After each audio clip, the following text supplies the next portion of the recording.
Hey everyone, welcome back to Corporate Decoder, the place where we try to make sense of all that boring corporate mumbo jumbo. Today we're diving into Cirrus Logic's latest report, and trust me, it's not just a bunch of numbers and legal jargon. We'll find out if their smart chips are really as smart for investors as they claim.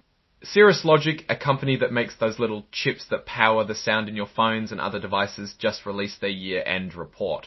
A quick heads up, if you want to chat more about these companies, come join the Discord channel. The link is in the description. This isn't their usual annual report. This is a Form 8K, a kind of quick update they send out when something important happens. In this case, it's their earnings announcement, basically how much money they made or lost. The report is dated May 6, 2025, so this is pretty fresh information. The main point of this report is to share how well the company performed financially, and it gives us a sneak peek into the full year of 2025.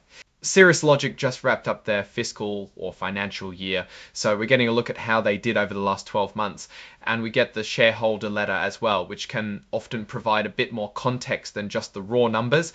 Here's something interesting. Cirrus Logic's board said they could buy back up to $500 million of their own stock.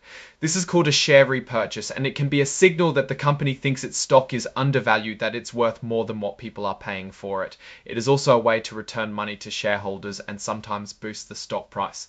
They're using something called a 10b5-1 trading plan. This is basically a pre-arranged plan that allows companies to buy back shares at certain times and prices, even if they have inside information. It helps avoid accusations of insider trading, which is a big no-no. Now let's get to the meat of the matter, their actual financial performance. Cirrus Logic uses both GAAP and non-GAAP numbers. GAAP, generally accepted accounting principles, are the standard rules for accounting. Non-GAAP numbers are adjusted versions of those numbers used by the company to give what they think is a clearer picture of their performance.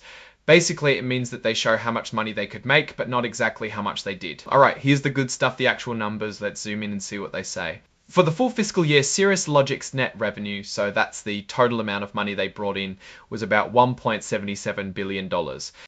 Gross profit for the year was around $884 million.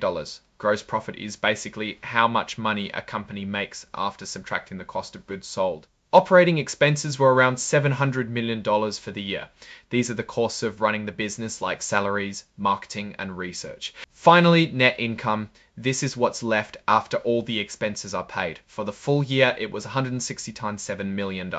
Earnings per share, or EPS, is the company's profit divided by the number of outstanding shares. It gives investors an idea of how much profit the company is making on a per share basis. The diluted EPS for the year was 2.77. Alright, let's check those numbers. Last year, the net revenue was $1.92 billion. That means that they had a rough year with negative growth. And their net income was around $250 million. That's quite a drop. It seems they sold less and earned less profit from their products. It's always important to remember that these non-GAAP numbers are not a substitute for GAAP numbers. They should be looked at in addition to the standard numbers, not instead of them. Basically, if the non-GAAP numbers look way better than the GAAP numbers, you should take them with a grain of salt. Alright, that's the key information from Cirrus Logic's latest filing. Now let's step back and take a broader view.